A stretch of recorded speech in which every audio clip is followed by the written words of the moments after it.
Está escrito assim, primeira carta de Pedro, aquela carta bem chegadinha ali até Apocalipse, Pedro, João, Judas e Apocalipse.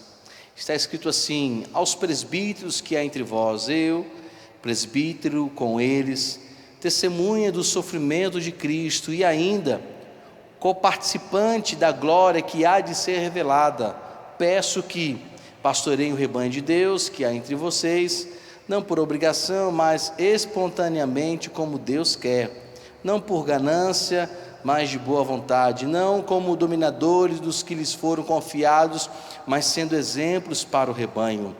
E quando o Supremo Pastor se manifestar, vocês receberão a coroa da glória, que nunca perde o seu brilho. Peço igualmente aos jovens, estejam sujeitos aos que são mais velhos, que todos se revistam de humildade no trato de uns com os outros, porque Deus resiste aos soberbos, mas dá graça aos humildes. Portanto, humilhem-se debaixo da poderosa mão de Deus, para que Ele, em tempo oportuno, os exalte. Lance sobre Ele todas as suas ansiedades, porque Ele cuida de vocês. Sejam sóbrios e vigilantes. O inimigo de vocês, o diabo, anda em derredor, como leão que ruge procurando alguém para devorar. Resistam-lhe, firmes na fé, certos de que os irmãos de vocês, espalhados pelo mundo, estão passando por sofrimentos iguais aos de vocês. E o Deus de toda a graça, que em Cristo os chamou à sua eterna glória, depois de vocês terem sofrido por um pouco, Ele mesmo irá aperfeiçoar, firmar, fortificar e fundamentar vocês. A Ele seja o domínio para sempre. Amém.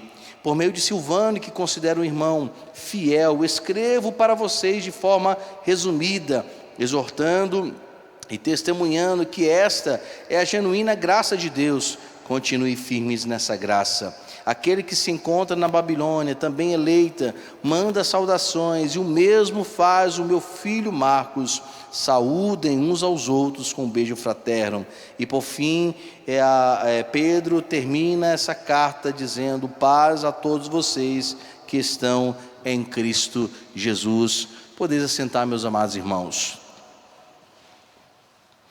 Meus queridos, nós temos falado um pouco sobre essa carta de Pedro, né? Já chegamos a falar o capítulo de número 1, que Pedro dá a saudação, ele se identifica como apóstolo de Cristo Jesus. Ele nos ensina a viver uma vida em que a nossa esperança precisa estar em Cristo e não em outra e qualquer circunstância. Ele também, a partir do capítulo 1, vai nos chamar para uma vida de santidade.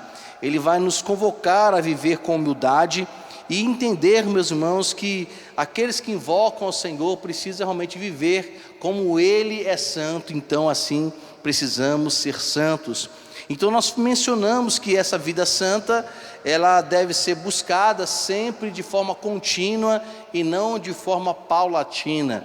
Vamos perceber também no capítulo de número 1, que fomos resgatados pelo Senhor, e isso não é mérito nosso porque Ele nos resgatou, mas isso é porque a misericórdia dEle é derramada em nossas vidas. Então nós falamos sobre isso. Também em uma ocasião nós mencionamos o capítulo de número 3 de Pedro, 1 Pedro, e falamos também que aqueles que amam a Cristo, seguem a Cristo, querem obedecer a Cristo, vão sofrer e padecer. Então, uma pessoa cristã, meus irmãos, que não padece por causa de Cristo, aí a gente tem que colocar uma interrogação na nossa cabeça e perguntar se essa pessoa é cristã. Porque não existe um cristão sequer na vida, aqui nessa terra, regenerada, transformada por Jesus, que não padeça ou não sofra alguma coisa, ou não seja provado, ou pelo próprio Deus, ou por si mesmo em relação à sua vida com Deus. Então Pedro vai colocar que as pessoas de Cristo padecem, mas ele também vai mencionar, meus irmãos, que esse Cristo que nos regenerou, no capítulo 1 ele fala, pela sua infinita misericórdia, é aquele também que, sofrendo por amor a Cristo, não deve se preocupar, porque essa pessoa vai para o céu. Interessante também que Pedro vai mencionar na sua carta, e no capítulo de número 4, para a gente justamente partir aí para o capítulo de número 5, ele vai falar sobre a volta de Jesus Cristo. A gente pode perceber, meus irmãos, que o chamado de Pedro para cada de nós à santidade, essa santidade vai culminar em um propósito. Qual é o propósito de sermos santos? Qual é o propósito do sofrimento, muitas vezes, nessa vida? Que é um sofrimento que nos polda, um sofrimento que nos prova, um sofrimento que nos torna melhores. Então a gente pode perceber que o sofrimento em Cristo Jesus é para nos aperfeiçoar em Cristo. Para quê? Para aguardarmos um dia a volta de Jesus Cristo. É onde que justamente no capítulo de número 4, ele vai falar sobre isso. Ele vai dizer que muitas vezes nós éramos gentios, muitas vezes fazendo aquilo que não era devido, muitas pessoas estavam envolvidas em orgias, em práticas libertinas, estavam envolvidas em desejos carnais, eram pessoas idólatras, pessoas que falavam mal, mas nós precisamos realmente viver uma vida com Cristo, para que um dia, quando Ele voltar, realmente Ele possa de fato dizer: ali está o meu filho, o Filho de Deus, a qual é o meu também irmão, a qual foi feito o Filho de Deus, que a qual eu morri por eles, a qual foi regenerado pelo Espírito Santo, para viver uma novidade de vida, e assim ser arrebatado até o céu no dia glorioso. E ele vai dizer isso no capítulo 4 também, continuando, que nós precisamos em todo o tempo entender que haverá um juízo de Deus, e o juízo do Senhor começa na própria casa de Deus, que ele vai falar já no finalzinho do capítulo de número 4 de 1 Pedro. Por que o primeiro juízo começa na casa do Senhor, meus irmãos? Porque nós, evidentemente que durante esse tempo da nossa peregrinação, que ele também vai expressar aqui, que pensamos realmente e devemos viver uma vida digna desse evangelho que nós pregamos. Então observe bem, o julgamento começa dentro da casa. Deus não vai começar, Ele não começa a julgar de fora para dentro, Ele começa de dentro da sua própria casa. Então aqui me traz uma pergunta e saber como nós estamos, mesmo nós falando às pessoas que somos de Cristo. Então nós precisamos refletir um pouco sobre isso. E enfim, para que possamos agora entrar no último capítulo de 1 Pedro, que ele vai justamente, claro que no início ele fala para os presbíteros, para aqueles que pastoreiam, para aqueles que cuidam das ovelhas do Senhor Jesus Cristo, e aqueles que sofrem por amor a Cristo, que são coparticipantes dessa glória que um dia o Senhor Jesus Cristo há de nos trazer. Contudo, meus irmãos, ele vai nos trazer alguns ensinos importantes nessa palavra que nós vamos trazer do verso de número 5 até o verso de número 11. Nessa que nós chamamos de perícope, que vai falar sobre essa comunidade que é a igreja do Senhor Jesus Cristo, ele vai nos exortar a uma ação de humildade. Ele vai nos exortar para sermos humildes. E ele aqui vai traçar justamente nesse capítulo, que aqueles que servem a Deus, começam a servir a Deus com humildade, e a carta é marcada em relação a isso, a humildade. Olha só o que está escrito no capítulo 2 da carta de 1 Pedro aí, no verso de número 13, que ele vai justamente trazer que toda instrução que devemos ter na vida, deve ser justamente levada em obediência a Deus. Verso 13 ele vai dizer no capítulo 2, por causa do Senhor, estejam sujeitos a toda instituição humana, quer seja ao rei como soberano. Ele vai dizer o seguinte: olha, nós precisamos com humildade obedecer, até mesmo às instituições que são humanas. É evidente que para obedecer a essas instituições, precisamos ter humildade e obediência. Olha só o que está escrito no verso de número 18: vocês precisam ser servos, obedientes ao Senhor de vocês, e deve ser feito isso com todo amor, e não somente ele for bom e cordial, mas também se for mal. Perceba uma coisa, meus irmãos, aqui Pedro vai tocar numa coisa que nós não gostamos: servir ao mau patrão. É impressionante que quando a gente tem um patrão que às vezes é mau, a tendência da pessoa que é empregada é servir também o quê? Mal. Aí vamos usar aqui algumas justificativas, às vezes, para servir mal a um patrão mal. Bem, ele não me paga direito, ele não cuida de mim direito, ele não chega para mim de forma cordial, nem correta, como às vezes nós queremos servir a um bom patrão. Mas Pedro, meus irmãos, está mencionando que o cristão que é regenerado, ele não trata nem até mesmo um mau patrão de forma má, maliciosa, com o coração, até mesmo com boas justificativas para não trabalhar corretamente. Mas Pedro, quando está falando nessa carta, que aqueles que são obedientes ao Senhor, aqueles que justamente vivem uma vida exemplar como cristão, até mesmo tratam bem e são bons funcionários até para os maus patrões. É um desafio grande ou não é, meus irmãos? Porque que hoje, o que as filosofias, os ensinos dizem hoje? O que as pessoas dizem? Olha o seguinte, se o patrão não está me servindo bem, eu não vou fazer direito as coisas. Mas Pedro está dizendo, quem é regenerado pelo Espírito Santo, quem foi alcançado pela misericórdia do Senhor, recebeu uma nova vida, e a vida dele se torna uma vida exemplar, até mesmo para aqueles que são maus.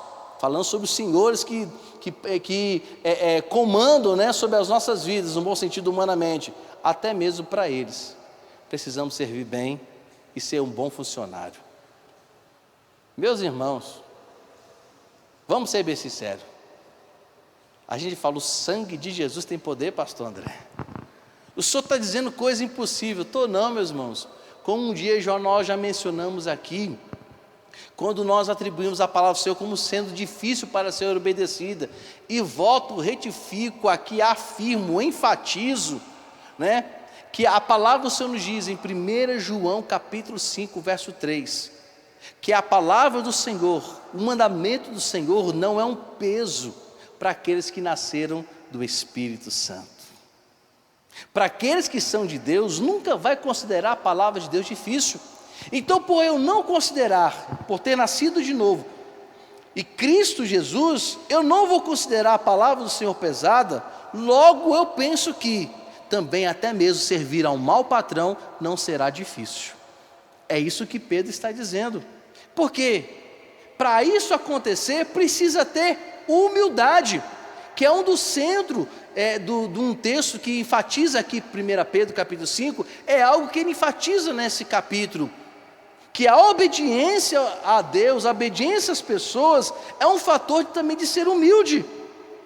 Olha só que também ele vai dizer aqui, meus irmãos, no capítulo de número 3, no verso 1 e no verso 8 dessa mesma carta, ainda continuando tratando a respeito da humildade, de sermos realmente obedientes ao Senhor, e por sermos obedientes ao Senhor, também aprendemos a obedecer, a ser humildes diante daqueles que não querem nos favorecer. Capítulo de número 3, verso de número 1, e vai dizer o seguinte: irmãos, igualmente vocês, esposas, sejam submissas cada um ao seu próprio marido, para que, se ele ainda não obedece à palavra, seja ganho sem palavra alguma por meio da conduta da sua esposa. Pedro aqui agora sai do âmbito, né, do ambiente de trabalho, do ambiente externo, agora está trazendo para o ambiente interno. Eu sempre costumo dizer esse seguinte ditado popular: quando a gente estiver sozinhos, precisamos vigiar a nossa mente. Quando a gente está no meio do povo ou na sociedade, precisamos vigiar a nossa língua. Mas quando a gente está dentro de casa, a gente precisa vigiar o nosso gênio. Porque dentro de casa a gente mostra realmente quem somos. Dentro de casa realmente nós vamos mostrar quem nós somos. Não existe ninguém melhor do que falar sobre nós, do que aquelas pessoas que convivem conosco dentro de casa. Fora a gente beija, a gente abraça, a gente é educado, mas às vezes dentro de casa, meus irmãos, parece que baixa o speed italiano. Eu já tive a oportunidade de morar na Itália, e quem conhece um bom italiano sabe que o italiano é pentecostal de natureza. Ele fala assim, sabe, meus irmãos?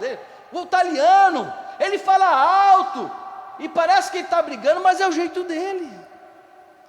Apesar que muitos nordestinos, a gente fala alto, parece que está brigando, meus irmãos. Quando eu voltei para Campina Grande, eu tive que me adaptar novamente à forma de muitos nordestinos, que o povo está brigando na praça ali, irmão Ítalo, que eu já, de vez em quando, já fui ali na praça, quando fui comprar uma coisa na praça, e o povo, meus irmãos, falando de política, e falando naquela altura, eu falei assim, eita, o bicho está pegando.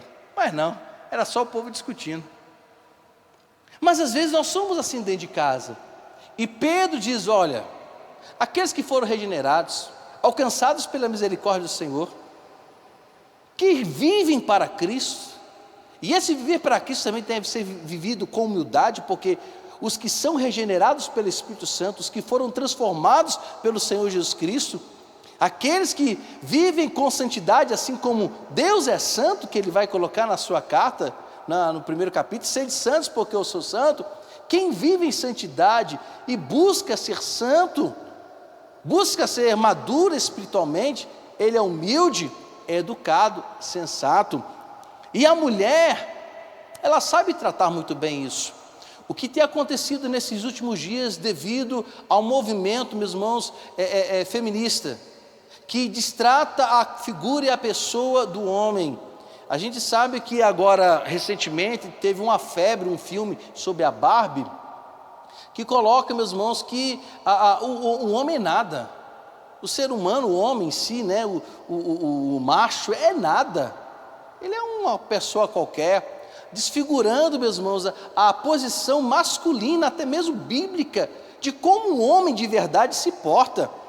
Um homem de verdade, ele se porta segundo as Escrituras Sagradas. O homem de verdade, ele observa o que a Bíblia nos diz e como deve se comportar com a sua esposa, com os seus filhos. Esse é um homem de verdade. Ele não é tido porque é forte, porque ele tem um belo tríceps, né? um belo abdômen, porque ele é lindo, porque ele se veste bem, porque é apenas a questão cordial que deve ser parte da vida de um homem.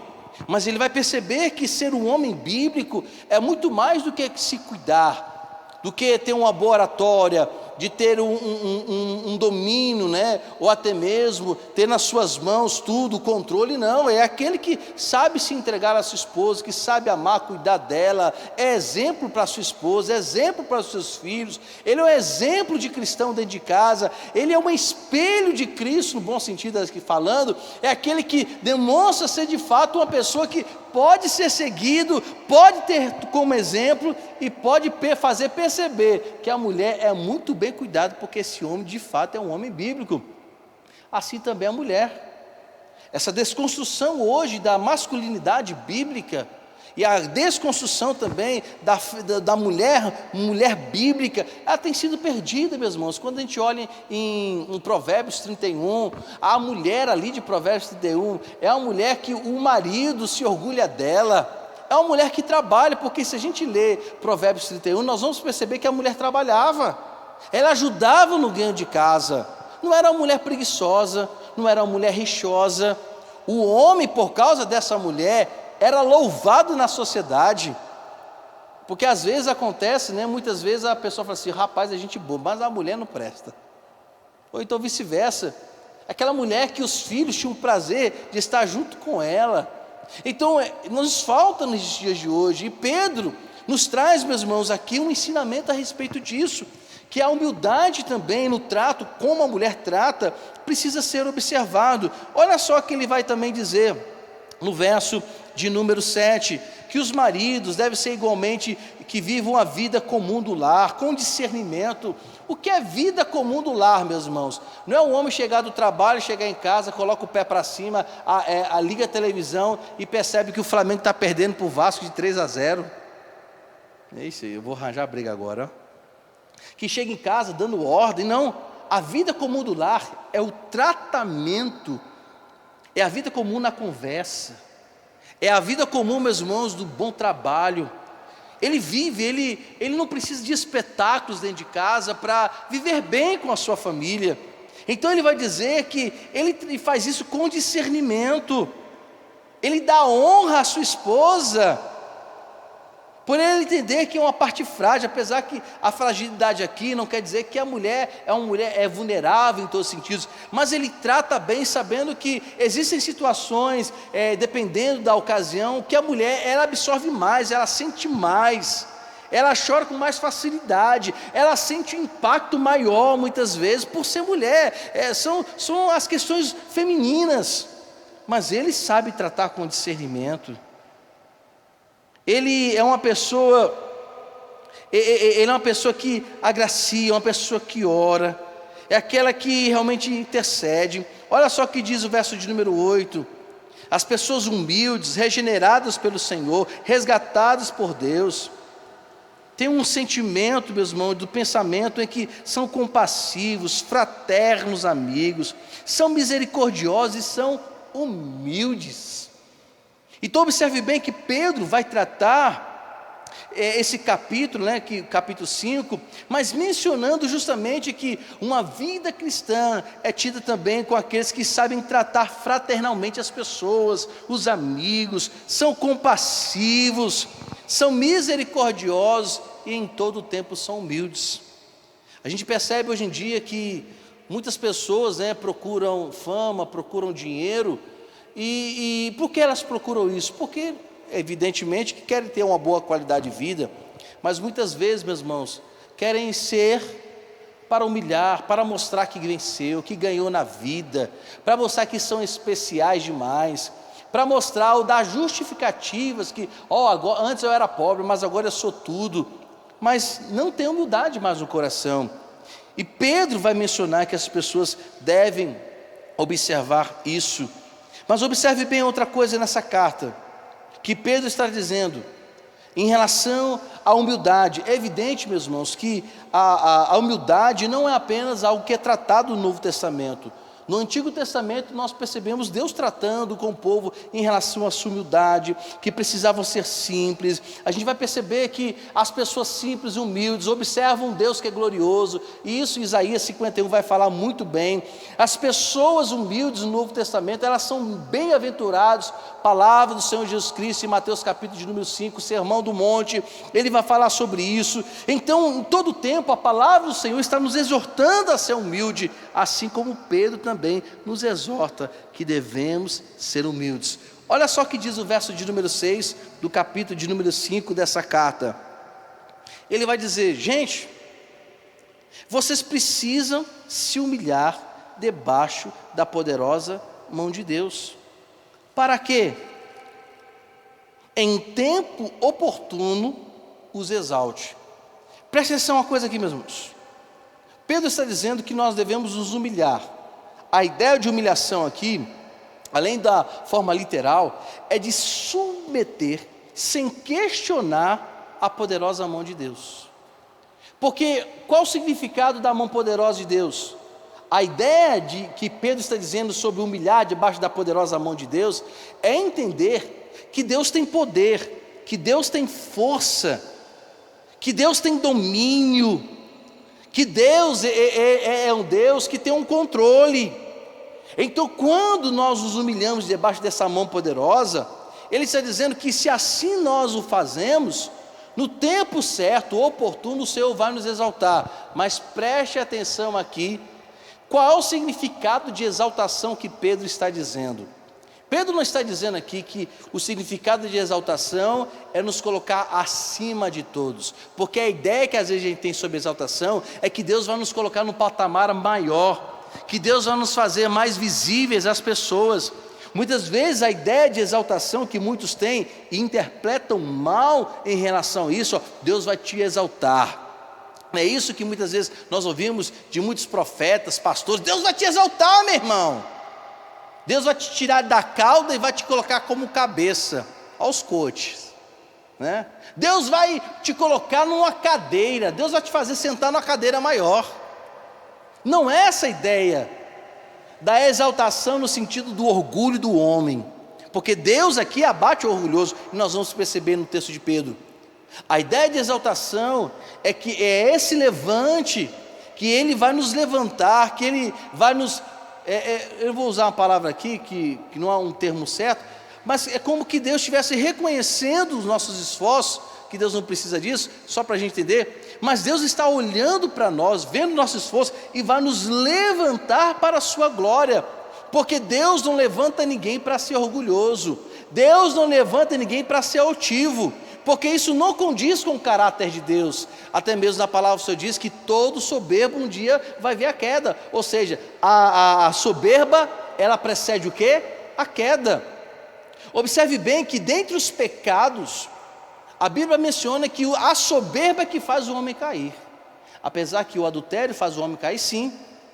Mas por que o homem adulterou? Porque achou que poderia fazer o que quiser. Isso é uma forma de orgulho, que quando uma pessoa mente em detrimento de alguma coisa, isso é uma forma também de soberba, que a pessoa está contando às vezes vantagens, é uma forma também de orgulhar-se. Então Pedro está dizendo, gente, nós precisamos reconhecer, nos humilhar debaixo desse domínio de Deus, debaixo dessa mão forte do Senhor. Então as Escrituras Sagradas, quando tratam a mão forte do Senhor, e a humildade que o homem deve ter debaixo dessa mão forte, é dizer, Deus está no controle de todas as coisas, e todos aqueles que se humilham, se submetem a Ele, Ele levanta e sustenta. É essa a ideia que Pedro está trazendo nesse texto. Outra questão aqui que ele vai falar, que se submeter à mão poderosa do Senhor, é um respeito em relação ao reconhecimento do poderio dEle. Isso deve ser feito, meus irmãos, a todo instante. Quando a gente olha para os textos do Antigo Testamento, o Êxodo capítulo 13, Deuteronômio capítulo de número 9, e outros textos que falam que quando a mão do Senhor Deus é levantada, precisamos imediatamente estarmos debaixo dela, ou seja, se nos submetermos a essa mão poderosa, porque todas as vezes que Ele age com poder e graça, Ele age para libertar o seu povo. Então, quando também se é usado que a mão poderosa de Deus está estendida, ali todo o sentido dessa palavra quer dizer o seguinte, que Deus está para libertar o seu povo, e humildemente nós precisamos nos colocar debaixo dessa mão poderosa. Por que devemos nos humilhar? E por que devemos reconhecer a mão poderosa de Deus? Ele vai explicar no número 7, no verso 7 de 1 Pedro, capítulo de número 5. Observe então nós falamos que a mão poderosa de Deus é sobre tudo, e precisamos reconhecer, nos humilhar. Por quê? Porque o verso 7, ele vai continuar dizendo, por que devemos nos humilhar debaixo da mão poderosa de Deus. Verso 7, lancem sobre Ele as suas ansiedades, porque Ele cuida de quem? De vocês. Verso 6, precisamos ter humildade para reconhecer o poder de Deus. Verso de número 7, Pedro está continuando dizendo que ser humilde também é nos lançarmos diante dEle, é lançar toda a nossa ansiedade para Ele. Percebam uma coisa aqui, meus irmãos, Pedro está nos admoestando a viver uma vida completamente dependente de Deus, porque lançar a ansiedade sobre Deus é reconhecimento que Ele é poderoso e estamos nos submetendo a Ele. A ansiedade, é evidente que é um dos males nesses últimos dias, com certeza. A ansiedade tem tirado muita gente do sono, da paz, da tranquilidade. A ansiedade tem distorcido muitas coisas. A ansiedade faz com que a gente interprete mal as situações. A ansiedade, meus irmãos, muda o nosso humor, porque ela faz isso, ela muda o nosso humor. Você vê quantas pessoas estão aí com problemas cardíacos em detrimento da ansiedade. Esses dias eu estava conversando com uma irmã, que o marido dela, teve um problema de arritmia cardíaca, e a ansiedade dele estava provocando em muito esse problema no coração. E é verdade. A ansiedade é algo tão maligno às vezes, meus irmãos, que ela muda até mesmo o comportamento do batimento do nosso coração. Vê de nosso coração, ele trabalhar naquele batimento correto, necessário para que a gente respire bem, para que a mente, o oxigênio chegue bem através do sangue no nosso cérebro. para que também não gere problemas gástricos, porque às vezes a ansiedade, por alterar o coração, pode gerar outras questões. Aí que Pedro está dizendo: gente, se eu estou dizendo para vocês, se vocês precisam se humilhar diante da poderosa mão do Senhor, agora estou dizendo que vocês precisam lançar diante dele toda a vossa ansiedade. Por quê? Porque ele cuida de vocês. Só que muitas vezes, meus irmãos, falando sobre a humildade, a falta de humildade não faz com que a gente lance diante do Senhor a nossa ansiedade. Por quê? Porque nós achamos que podemos resolver. Nós achamos que temos a solução para o problema. Nós achamos que a nossa experiência poderá gerar alguma solução sem ter a necessidade de falar com Deus ou lançar sobre Ele.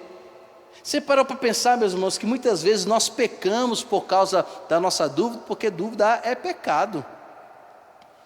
Hebreus 11 fala que sem fé é impossível agradar a Deus. Então, se sem fé é impossível agradar a Deus, logo, dúvida é um problema seríssimo na vida de qualquer cristão. Então Pedro está dizendo que devemos confiar no Senhor, nos exorta a ter uma vida de entrega ao Senhor. Ele nos exorta, meus irmãos, a viver uma vida de maneira em que confiemos totalmente e plenamente toda a nossa decisão a Ele, ao ponto de até mesmo se precisarmos sermos contrariados pela vontade dEle, nós vamos ser contrariados. Aí a pergunta que eu faço: quem é que gosta de ser contrariado? Ninguém.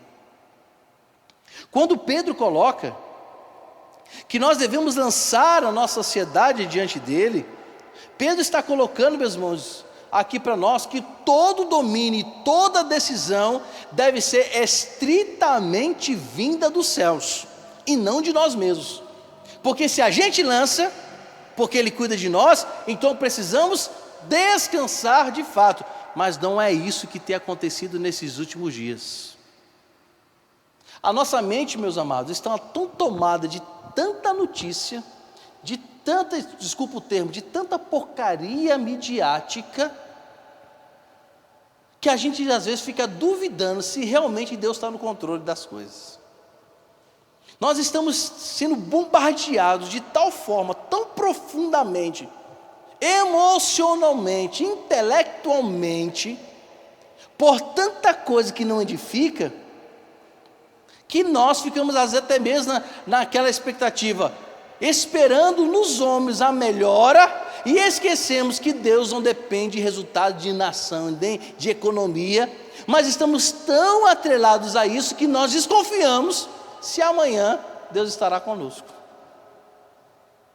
Interessante que quando a gente olha no Sermão do Monte, Mateus 5, 6 e 7, Jesus Cristo andando com os discípulos, Ele olha as campinas e fala: está vendo isso tudo aí? Nem Salomão pôde fazer isso ou aquilo. Aí Jesus falando: olha, ninguém pode acrescentar um côvado na vida de vocês, ou seja, ninguém pode acrescentar um ano a mais, ninguém pode dizer para vocês: olha, vocês vão viver mais 15 anos, ninguém pode, nada nessa vida pode acrescentar. Mas Jesus Cristo estava dizendo para os discípulos: olha, fiquem tranquilos, se o nosso Deus é quem veste os passos, dá alimento aos passos, muito mais a vocês, que são filhos, imagem e semelhança do Deus vivo, Ele cuidará de vós. Observe que Jesus Cristo está ensinando os discípulos a não olhar pela perspectiva social, que Jesus Cristo está ensinando os discípulos a não olhar pela perspectiva humana. Jesus Cristo está ensinando os discípulos a olhar pela perspectiva divina, olhar para o alto. Por isso que Ele fala: olha, buscai o reino de Deus e a sua justiça, e quem é que vai acrescentar as demais coisas? Pão, alimento, comida, trabalho, vestimenta, moradia, graça, cura, milagre. Quem é que acrescenta, meus irmãos? O próprio Deus. Mas precisamos também ser humildes para reconhecer isso. Então Pedro ele vai falar sobre essa questão. Pedro está dizendo: gente, Deus não fica apático da situação não. Deus não é como nós, que muitas vezes fica indiferente à situação. Ele cuida da gente. Mas para reconhecer que a nossa vida precisa estar nele, e toda decisão que ele tem para nós é a melhor, precisamos ter humildade para reconhecer que sem ele nada somos. Os irmãos percebem que toda a palavra que Pedro menciona aqui está em detrimento à questão da humildade, reconhecer Deus acima de todas as coisas, e é isso que precisamos entender. Aí Pedro, ele para um pouquinho e começa a nos advertir de que forma devemos enxergar a vida em relação até mesmo aos perigos. Olha só o que está escrito no verso de número 8.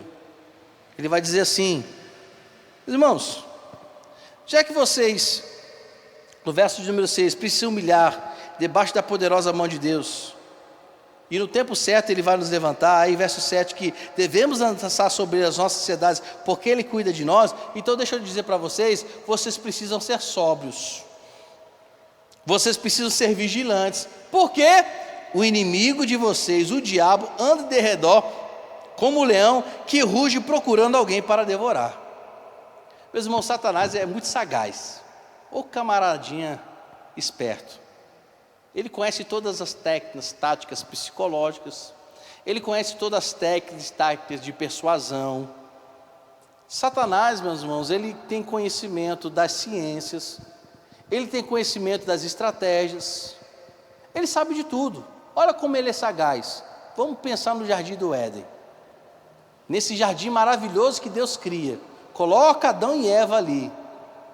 Adão e Eva se alimentavam de frutos maravilhosos, tinha árvores de todas as espécies para se alimentar, tinha os animais para servirem como mantimento para eles. É evidente que Adão e Eva, antes de pecar, eles não tinham fome, tinham vontade de comer e ficavam saciados. É evidente que não havia glutonaria, como hoje nós temos, meu amigo Ítalo, porque glutonaria é um pecado, né? Gálatas capítulo de número 5. Então observe bem, eles não tinham fome, Adão e Eva não conheciam fome. Adão e Eva, na verdade, não sabiam nem o que era suor para comer. É evidente que estavam ali desfrutando das benesses de Deus, das maravilhas do Senhor. Aqui eu já estou pensando, conjecturando, tá certo, meus irmãos? Mas evidentemente que é bem possível que aconteça. Estavam ali com o rio, com o mar, desfrutando das águas límpidas, sem nenhum cloro, sem nenhuma alteração, desfrutando do jardim, do alface sem agrotóxico, né? Olha que coisa boa, né? Os animais ali sob o domínio de Adão. Por mais que a Bíblia fala que os animais selváticos foram criados por Deus, mas os animais selváticos reconheciam a autoridade de Adão e Eva. Então havia, meus irmãos, essa harmonia, até que o dia, de forma sagaz, as expertises, né, desse inimigo das nossas almas, que um dia, né, queria ser como Deus, né, queria mostrar que era possível ser como Deus, era uma forma tão sagaz, que a gente percebe também que alguns anjos celestiais entram, como diz os jovens, né, na vibe de Satanás, na onda dele. Terça parte dos anjos são expulsos dos céus, de forma sagaz, ele se apropria de um animal, uma criação divina, fala através desse animal. Aqui eu não vou, meus irmãos, levantar especulações, saber se serpente falava ou não, se ela tinha asa ou não. Mas a grande questão é que de forma sagaz ele induz o pensamento de Adão e de Eva. E depois Eva leva esse recado a Adão, e os dois estão engodados de toda a filosofia satânica. Era tão satânico, meus irmãos, que eles se permitem envolver por uma filosofia, por um pensamento que parecia ser verdade. Porque o que Satanás fala é uma aparente verdade. Ele escondeu detalhes para Eva. Ele escondeu detalhes, ele distorceu a santa palavra de Deus, as ordenanças do Senhor, para tentar ludibriar o coração, e assim ele fez. E a gente percebe que faltou vigilância. Faltou vigilância. E observe bem, que Pedro menciona esse inimigo. Aí antes de falar sobre o inimigo que está ao derredor, procurando uma brecha, uma maneira de ludibriar o nosso pensamento, ele fala: vocês precisam ser sóbrios e vigilantes. Observe que no capítulo de número 1, está com a Bíblia aberta aí, no verso 13, Pedro ele menciona sobre isso. Ele vai dizer, verso de número 13: meus irmãos, vocês precisam preparar o seu entendimento, sejam sóbrios. A ideia aqui de sobriedade que a gente fala, né, que já chegamos a mencionar, que no termo grego tem o mesmo sentido que o português. O fato de estar esperando, né, aquele tempo que você encheu a cara e está ali, né, tentando ficar sóbrio, tentando se recompor, como também a ideia de preparar a mente, de ter equilíbrio emocional, de ter equilíbrio na mente. Ele fala: olha, vocês precisam ter equilíbrio, vocês precisam também estar vigilantes. Por que a vigilância? Porque ele está aí, ó. E o que mais tem acontecido hoje, preste atenção que eu vou falar, e eu vou falar bem devagarzinho. Muitas vezes, o próprio inimigo das nossas almas, que é um baita de um teólogo, Satanás, é um profundo conhecedor das Escrituras Sagradas. E ele é tão conhecedor e atrevido, que ele chega, Mateus capítulo de número 4, quando Jesus Cristo é levado ao deserto para ser tentado pelo diabo, e é levado pelo Espírito Santo, meus irmãos. Chegando lá, Satanás não cita Platão, não cita Aristóteles, Satanás não cita frase de efeito, Satanás não cita uma filosofia, ele não cita o pensamento, ele cita o que, meus irmãos? Versículos bíblicos. Percebam que esse grande teólogo chamado Satanás, ele tenta se usurpar da própria palavra de Deus para tentar enganar o Filho de Deus. É cara de pau, não é, meu irmão? Ele tenta enganar o próprio Filho de Deus, o Deus encarnado. Meus irmãos, se ele tentou fazer isso com o Filho de Deus, mesmo tendo conhecimento que este homem chamado Jesus Cristo não nasceu de uma semente corrupta, que não nasceu de uma semente humana que é pecaminosa, porque o Espírito Santo faz com que Maria, dentro dela, gere o Filho do Deus vivo, sem natureza de pecado, sem conhecer o que é nas veias desse Jesus Cristo, como diz o pessoal, rolar, ou seja, está ali, um homem com características sim, de um homem que recebe couro físico, pele física de um homem, pelos de um homem, o formato de um ser humano.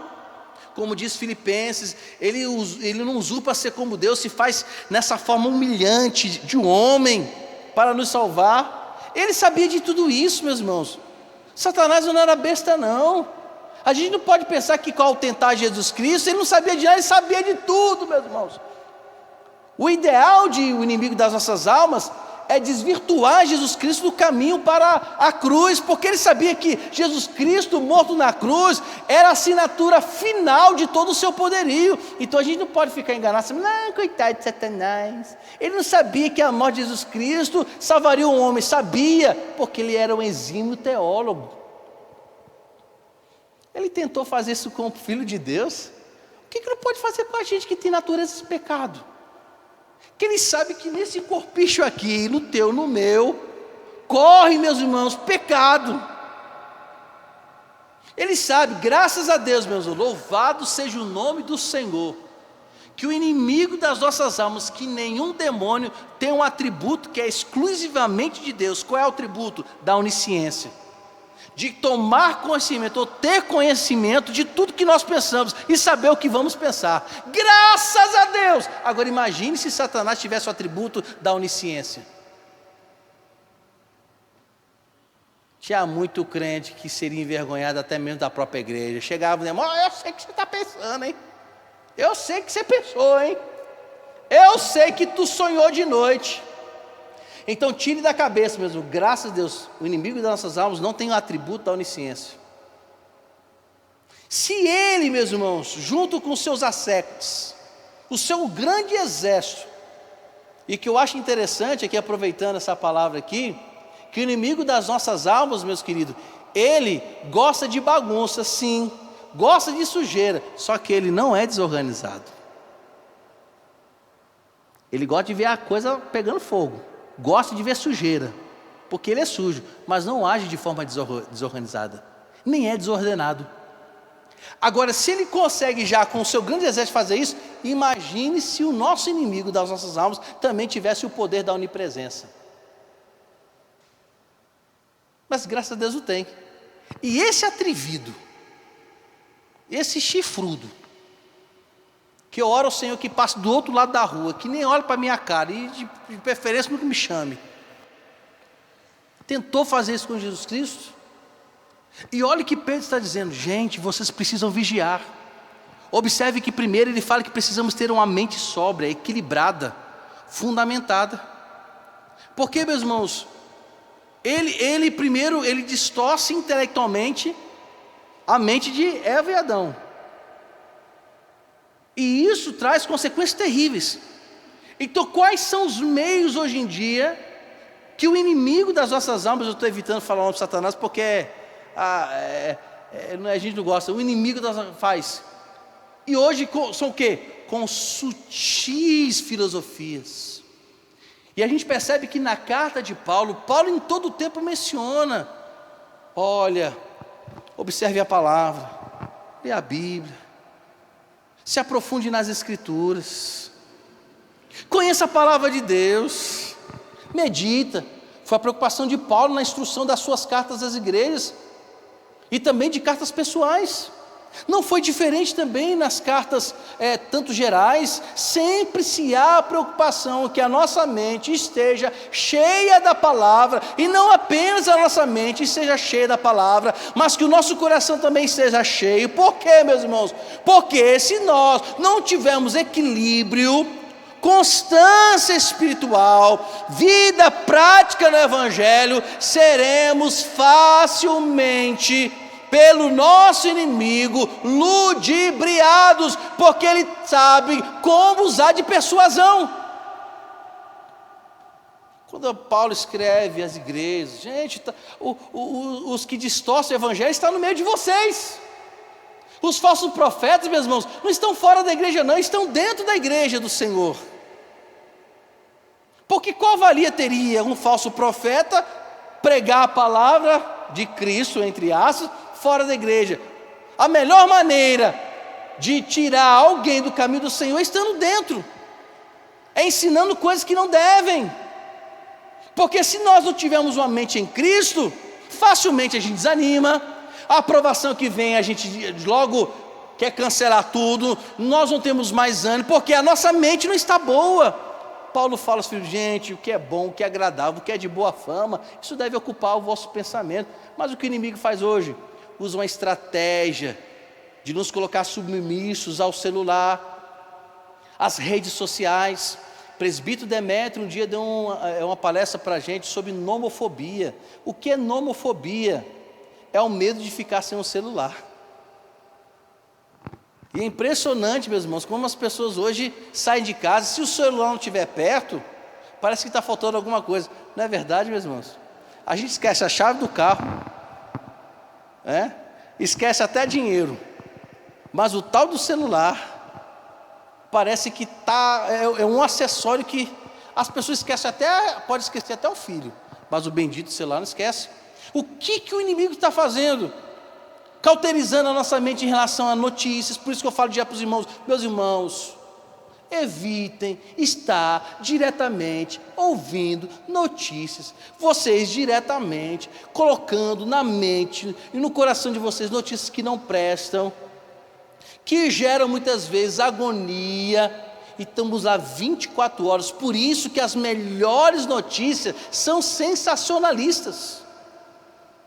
Nós no Nordeste aqui, que muitas, não estou dizendo todos, alguns meios de canais falam mal do Sudeste, do Rio de Janeiro, que o Rio é assim, porque São Paulo é assim, porque tal país é assim, aí de lá para cá falam mal da gente também, porque notícia infelizmente ruim, traz ibope. Você quer ver uma curiosidade, como a gente é curioso e gosta de ver tragédia?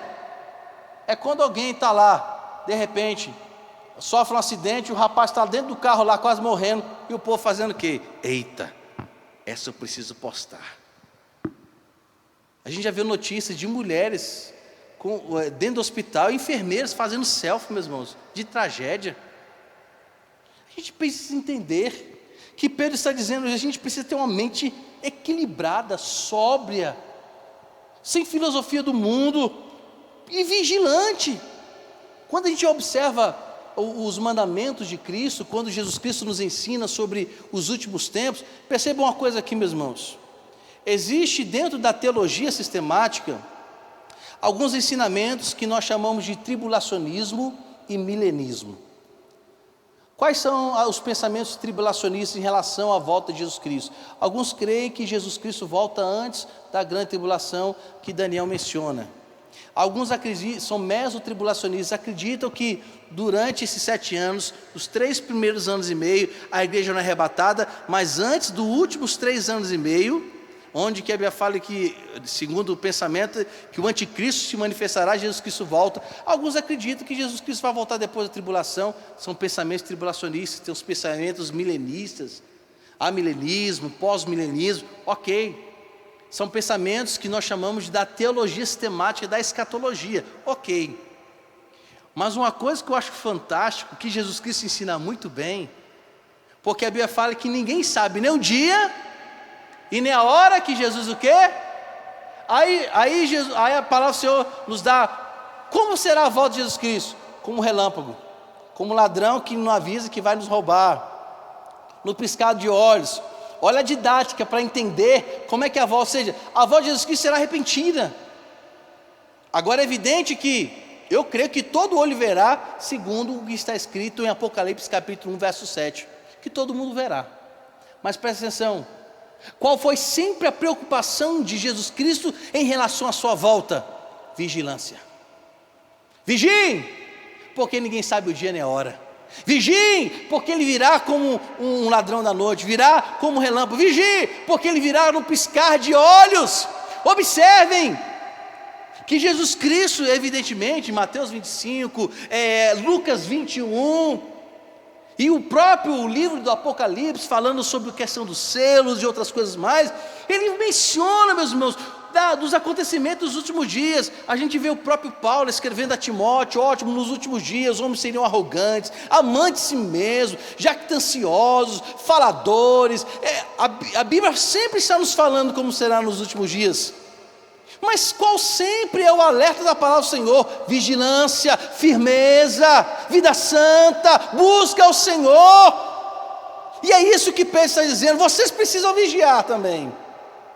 Não é apenas ter uma mente equilibrada, vocês precisam vigiar, porque ele está ao derredor, está aí, tentando nos espreitar, está aí tentando, ver aonde a gente vai errar, porque volta a dizer, graças a Deus o inimigo não tem poder de ler a nossa mente, mas pelo nosso comportamento ele sabe onde nós somos frágeis, ele sabe onde a gente erra, não porque conhece a nossa mente, mas porque ele conhece a nossa conduta.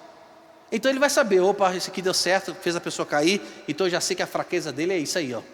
Então toma. Porque o inimigo sabe que nós temos uma natureza que é contra Deus. Então ele vai investir em a gente ficar firme na fé? Vai chegar assim, irmão Ítalo, ore bastante. Ele não vai dizer isso não, meu querido. Ele vai investir na nossa natureza pecaminosa. Mas o que Pedro está dizendo, vigiem, porque o bichinho não é gatinho não. Ele é leão.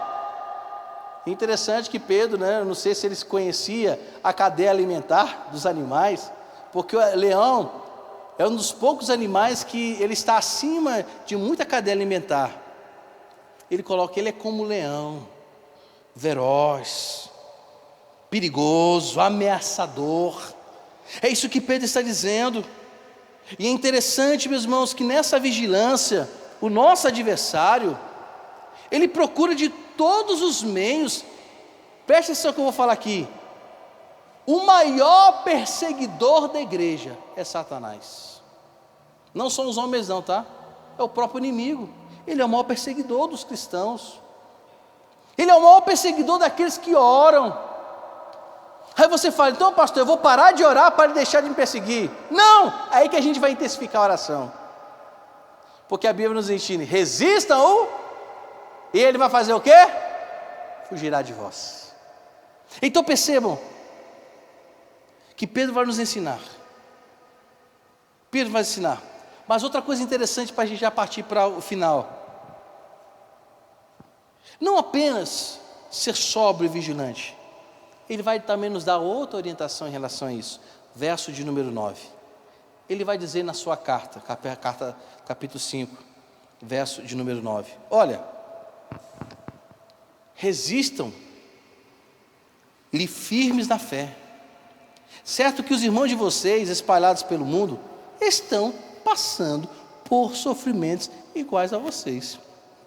Meus irmãos, eu sempre conto essa história aqui na igreja. Eu acho que os irmãos já devem saber. Certo dia eu encontrei duas irmãs. E essas irmãs estavam compartilhando quem sofria mais. Eu já contei várias vezes aqui na igreja, porque toda vez quando eu falo, eu lembro sobre sofrimento, né? As pessoas se orgulhando porque sofriam. Aí, estou passando por uma perrengue, assim. Aí outra irmã falando, você não sabe o que eu estou passando. A outra irmã fala, mas se eu falar você chora. Estávamos discutindo, quem é que sofria mais? Meus irmãos, pelo amor de Deus. Agora tem outra questão, que muitas vezes reclamamos por nada. Reclamamos de muitas coisas no Brasil, mas o que Pedro está dizendo, meus queridos, sejam firmes na fé. Certo que irmãos de vocês, que estão espalhados pelo mundo, também estão passando por sofrimentos iguais a vocês. O que Pedro está dizendo, que nós não temos a exclusividade no sofrimento. Porque tem gente que acha que sofrimento é algo exclusivo. É gente que tem a ala VIP do sofrimento. Tem gente que se orgulha em sofrer. Apesar que tem muita gente, meus amados, que não entende que o sofrimento do cristão não é para abatê-lo, é para melhorá-lo. Que o sofrimento na vida do cristão não é para matá-lo, e nem fazê-lo estar depressivo. O sofrimento na vida de um cristão é uma maneira que Deus também se utiliza desse instrumento para nos tornarmos melhor e para ficarmos enxergando aquilo que um dia, como diz a Escritura, nenhum sofrimento neste mundo, diz Paulo à igreja de Corinto, há de se comparar à glória que está por vir. Nada neste mundo tem comparação com aquilo que um dia nós vamos experimentar. Ele vai também dizer à igreja, olha, se vocês sofrem com Cristo, fiquem tranquilos, vocês também com Cristo hão de ser gloriados. Ele está falando o quê? Um arrebatamento. E o arrebatamento da igreja é para aqueles, os filhos do Senhor, que foram provados no fogo hoje. Então Pedro está dizendo, meus irmãos, temos solidariedade. A pessoa humilde reconhece que sofre, mas reconhece que também outros irmãos estão padecendo. Reconhece que também muitos estão, por causa de tantas situações, vivendo uma vida de amargura, ressentimento, desespero. Mas vocês não devem olhar para a circunstância, percebam, vocês fiquem firmes na fé, meus irmãos. Mantenham-se firmes. Mantenham-se seguros em relação a quem vocês creem. E é por isso que nós precisamos que o nosso Deus nos dê a fé. Porque, eu vou dizer uma coisa aqui, para ter fé em Deus, essa fé precisa vir dele. Porque se a fé vir de nós, ela oscila. Porque nós somos oscilantes. Tem dia que a gente está bem, sorrindo, está sorrindo até para o mosquito. Mas tem dia, meu irmão, que a gente quer chegar em casa. E tem dia que é assim, a gente chega em casa, chuta o cachorro fica com raiva, morde o gato fica enraivecido, arranha o rato, e o rato insatisfeito vai lá e morde a barata. É desse jeito. Não é assim que a gente fica de vez em quando? Tem dia que a gente não acorda bem. É por isso que a fé que nós temos em Cristo, a fé que nós temos em Deus, é dada por Ele mesmo, não é gerada por nós. Porque, volto a dizer, lembram que nós temos uma natureza que é contra Deus? Essa natureza não produz coisa boa na gente. Aquilo que é bom em nós, aquilo que é forte em nós, não é o nós que produzimos, é o Espírito Santo que produz isso em nós. A Bíblia fala que quando vocês estão fracos é que vocês estão fortes. Mas por quê? Porque esse fortalecimento vem de Deus. É Ele que ingere em nós essa fé para crer nele. Porque o homem não tem condições disso, mas pelo Espírito Santo cremos e somos fortalecidos e entendemos que Ele é o Senhor, mesmo que a gente não veja, mas Ele existe e está conosco todos os dias. E é por isso que ele vai terminar o verso de número 10 e 11. Ele fala sobre o sofrimento. Ele mostra que não apenas nós estamos sofrendo, mas muitos irmãos espalhados na face da terra. Mas devemos fazer isso com amor, com confiança, com certeza, ele vai dizer aqui. Lembro que no verso de número 6 vai falar sobre essa mão forte do Senhor, que precisamos ser humildes, estar debaixo dessa mão forte do Senhor que sustenta tudo. Então ele vai dizer o seguinte: isso tudo vai redundar em quê? Como vocês vão aplicar na vida de vocês? Verso de número 10. E o Deus de toda graça, que em Cristo os chamou à sua eterna glória, depois de vocês terem sofrido por um pouco, observe bem, que o sofrimento é temporal, que o sofrimento tem dia para acabar. Poderemos até colocar aqui o verso de Salmos, né? O choro dura uma noite, mas... Então aqui, ele tem um tempo certo, ele não é eternamente. Que Deus chama por pouco tempo. Ele mesmo irá aperfeiçoar. Percebam que de quem vem a perfeição nas nossas vidas? Vem de Deus. Quem é que nos firma? Deus. Quem é que nos fortifica? Deus. E quem fundamenta as nossas vidas? O próprio Deus.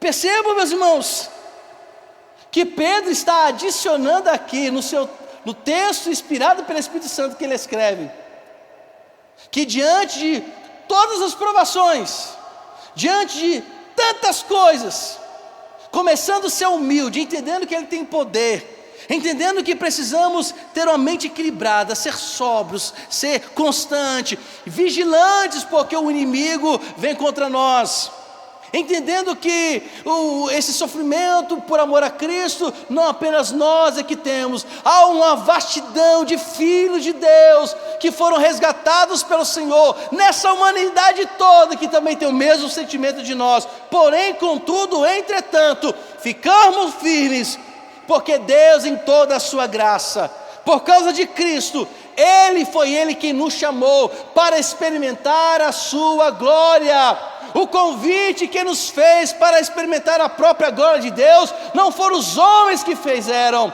o próprio Deus nos chamou para a sua glória. Isaías capítulo 43, verso 7. Deus, usando o profeta para o seu povo, diz: olha, povo, não se sintam, né? Eu vou aqui resumir rapidamente a história nesse verso. Não se sintam abandonados, não se sintam, eu quero dizer para vocês que eu formei vocês, verso 7 do capítulo 43 de Isaías. Fui eu que fiz vocês, fui eu que forjei vocês, eu que criei vocês. Por vocês serem formados por mim, eu os fiz, não é para ficar aí bandilando por outros lados, soltos. Eu formei para que vocês me glorifiquem, eu formei para a minha própria glória. Então nós precisamos entender que os chamados para a glória de Deus devem ser feitos pelo próprio Deus. E ele termina nos trazendo essa esperança, dizendo que ele nos aperfeiçoa, que ele nos firma, nos fortifica, nos fundamenta. Por isso que Pedro termina o verso 1 dizendo: por tudo isso, por toda a misericórdia, por todo o amor, por toda a graça, todo o fortalecimento, toda a bondade, generosidade de Deus. Não tem como a gente terminar. Ele termina com uma doxologia. O que é doxologia, meus irmãos, quando a gente fala? É um louvor ou uma bênção.